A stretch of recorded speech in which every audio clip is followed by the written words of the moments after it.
Hi everyone and welcome to this Bold Scotland update. For those of you that don't know me, I'm a Communications Officer Darren Weir. First of all, I just hope you're safe and well during these trying times. The last few weeks have been tough on us all, but obviously everyone's health's the main thing at the moment. I'm now delighted to welcome Bold Scotland CEO Alan McMillan to this Q&A session. Alan, how are you getting on? I'm good, Dan. Yes, despite situations, it's not great for everyone, but yeah, I'm doing fine, thanks. So first of all, can you just give us an insight into how things are operating at Bold Scotland at the moment?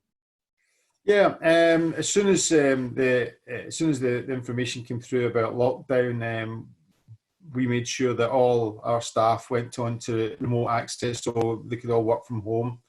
That means that the staff can still communicate with district secretaries, with clubs and so on, and communicate in and out. So that was one of our first priorities. Other than that, the board are meeting on a weekly basis. They're having emergency meetings to be updated because things are very fluid at the moment with this situation. And also we have a management group which meets 2 to 3 times a week, again, just to update on certain things. So we put a system in place where we're looking at stabilising things, not just for the business, but also to try and stabilise the information that's coming out. And then we'll be moving on to making sure that that's in place and gathering information. And then finally, what we'll be doing is we'll be looking at the new start, which we'll come on to maybe later on.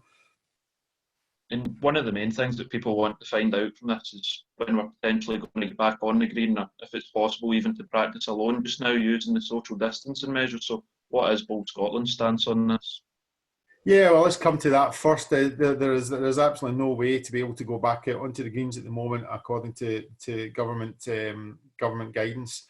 I think it's important that everybody needs to follow government guidance, and it's fine for going and doing exercise, your daily walk or cycling or so on. So they should be following that.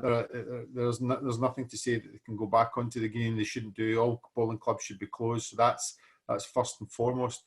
When we will get through this is anybody's guess. We're obviously locked down for another couple of weeks, and we're working closely with Active Scotland, which is part of the government, Sports Scotland, and also Sports Association, to look at what would be the new norm, which everybody talks about. So if we were allowed back out onto the greens, what would that look like? I can assure everybody just now, it won't be a case of going back out there and just carrying on with the way things used to be. We'll need to be very, very careful about how we advise people to go back onto the greens. So we're working very closely with government in that. We need to take government advice, but absolutely at the moment, no way should we be back on the greens playing bowls. Many of our members will be missing their bowls at the moment and love playing the sport due to the physical and mental health benefits it has. So what are the alternatives to bowls at the moment? What have you personally been doing to keep busy during this time? Yeah, that's a good point. I mean, I miss bowls as much as anybody else. I mean, I'm this time I'm usually out on my local bowling green as well playing. So it's tough, and I suppose with the weather being so good as well, it doesn't help things. We're kind of blessed at the moment. It has some beautiful weather, but from a bowls perspective, I would say to people that when we do get back out there, whenever that's going to be, let's use this time to be fit and healthy. So go out for a walk or go out jogging if you want to go out jogging. Myself, I like cycling. I'm a really big cycling fan, so I go out for a pedal maybe every second day for my hour, and it gets my head cleared of work. It gets me fresh air, and it gets me seeing the countryside, which is fantastic. But for me, it's all about preparing for when we can go back out. So for anybody who's not sure what to do, again, follow government guidance, but yeah, certainly go out, exercise and walk. Mental well-being is an interesting one because there's lots of evidence to say that exercising creates good can assist towards good mental well-being. So I would encourage everybody to go out there and to exercise, particularly when the weather's reasonably good and the sun's shining. So that will help towards mental well-being. There will be a chance for us to get back into the greens at some point, but at the moment, please look after each other and take your daily exercise. And just moving on slightly, Alan, what resources and measures have been put in place so far to support bowling clubs? Yeah, well, that was the stabilising phase that I spoke about at the beginning. So what we've done is we've put in place that, well, we've got our three national development officers, as Laura Cox, Daniel Baker, and also Stuart Bell, and they're at the end of a helpline. So anybody can phone them and ask questions about different parts of, legislation, or if there's any funds available, which is fantastic. So we've had a good response from a number of clubs just asking about things, and a number of clubs becoming quite successful in that. We've put on our website FAQs so that people can go and say, if I've got a question about green maintenance, I've got a question about, speaking to utility companies, that information is there for them. So it's a one-stop shop. Our website and our social media should have everything that they're looking for. In saying that, we've also been, I think one of the key things has been putting clubs towards local authorities, government, to be able to get funding. Just the other day, we heard that the two clubs in Lanarkshire were able to receive £25,000 each of funding to be able to assist them, and a lot of clubs are already receiving the £10,000 from government to be able to help them, and that's crucial, because the government will always have a lot more money available to be able to support clubs and bowling clubs across Scotland.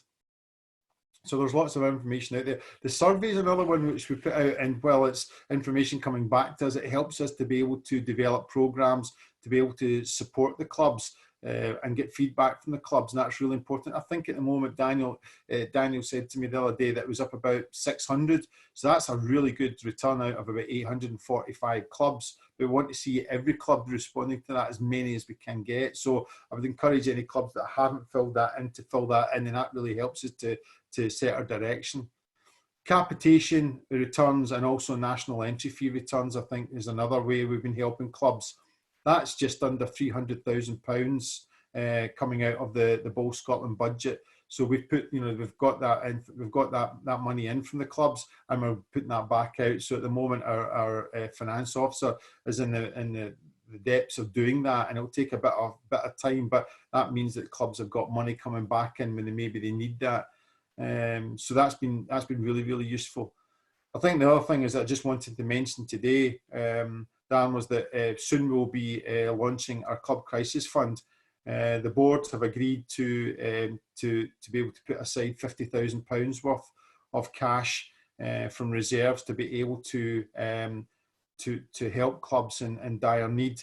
What I would say, and first and foremost, is that clubs should phone our helpline and speak to one of our national development officers, and also access funding that's readily available through government. So there's lots of pots of cash out there that's there for clubs to be able to use to help them. So when we're doing stuff, and we're doing a lot of support in line with what other agencies are doing, and what we're trying to do is make sure that we're not duplicating, but at the same time that no club should be left with nowhere to go for support. So first and foremost, phone the helpline, speak to the guys, and they'll give you really good information. Excellent. I'm sure a lot of clubs will find it. So unfortunately, some tough decisions had to be made in our main competitions, such as national championships, Andrew Hamilton Trophy, and ladies national top 10 had to be cancelled for this season. So if we do get back out onto the green, is there any plans to host a competition later on in the season? Yeah, our competition events manager, Claire Johnson's looking at that in the moment, to maybe to do some event. I mean, you're absolutely right. A lot of people look forward to, the start of the national championships, the playdowns, and also, Andrew Hamilton ladies top 10, which we introduced last year to great success. It's difficult for people because, some people are, in the national championships, you've won and you should be out this year. You won last year, your club championship, so you should be out. So we're working on how we go about that for 2021. But what I would say to clubs is that, keep watching our social media and our website, and we'll come up with information about what we're going to do. It's a difficult, as I said earlier, it's a very fluid situation, so therefore it's difficult to know when that would be. And so therefore what we're trying to do is come up with a number of different ideas that would allow us to get people to maybe come together, if we can do that safely, or come together in a safe way, are able to play some good bowls. But we don't know what that looks like, but we've got some ideas. So yeah, keep watching our social media and website. Obviously, at the moment, everyone's still in lockdown and isolating from each other. So do you think bowls has a role to play in reconnecting communities when this is all over? And what do you think the future of our sport looks like? Yes, a great question. I mean, I think what we've got to realise is that everybody keeps saying that things will change when we come out of this situation, not just lockdown, but all the sort of stages after lockdown, when we're allowed to go out, the restrictions that will be in place and so on. And the world, not just Scotland, will look a very different place. I think that for me, what I would say to people, as I said earlier, is that people say to me, "Oh, we just want to get back out there and do what we've always done." This is a golden opportunity for Bowls to look at itself and to look at how it goes forward, how it engages with new people. And I don't like to look at things as being a restart. I like to think to view things as a new start. I think every club in Scotland and volunteers and club officials can use this time to actually look at what they do and how they do it. For me, I think that clubs have got a real golden opportunity to engage with the community in a different way to what they normally engage with. And what I mean by that is that we talk about Bowls clubs being at the heart of the community. They're absolutely around the corner, they're across the road, they're not too far away. Open the doors up when it comes to it, and and do it in a safe way that allows people who may be non-members to come in and to be able to use the facility. We're working on a project just now with a commercial partner to try and bring this program to bowling clubs to be able to help them to do that. But it shouldn't just be let's look at bringing in the bowlers again. It's looking in the other people. I think bowls clubs have an ideal opportunity and a fantastic opportunity to be able to assist Scotland and Scottish Government to be able to heal the wounds of what's happened during this pandemic. People will stay in their houses and have been in lockdown for a number of weeks now. It's an ideal opportunity once we do it, and in the appropriate manner, to be able to go to the bowling club and reconnect the community. Bowls clubs can do that, and I think bowls clubs are ideally suited to do that. So two aspects. One is new start. What does bowls look like going into this new life we're going to be leading, this new normal, whatever that looks like? And also, how can the bowls club connect with the community?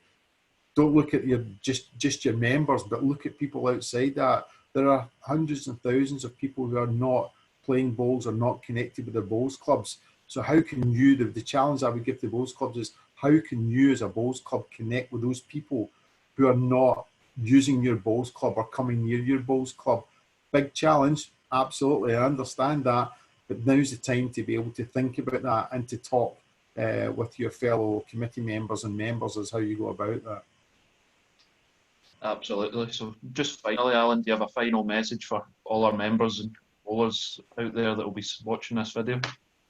Yeah, absolutely. I'm kind of intrigued to hear of things. I love watching on social media some of the sort of the virtual opening days and people playing bowls in their back garden with their kids and stuff like that. I think that's absolutely fantastic. Bowls clubs are very resilient, and that's the key thing about it. And they're good at how they can get themselves into a certain position and move forward. I would encourage all bowls clubs to look at that just now. Look at how we can change things and move things on and engage with more people. It's a really tough time. Follow government guidelines when it comes to social distancing, when it comes to exercising, your daily walk and so on. Don't start to get carried away with, I want to get back into the bowling green. That time will come. Patience is absolutely vital here.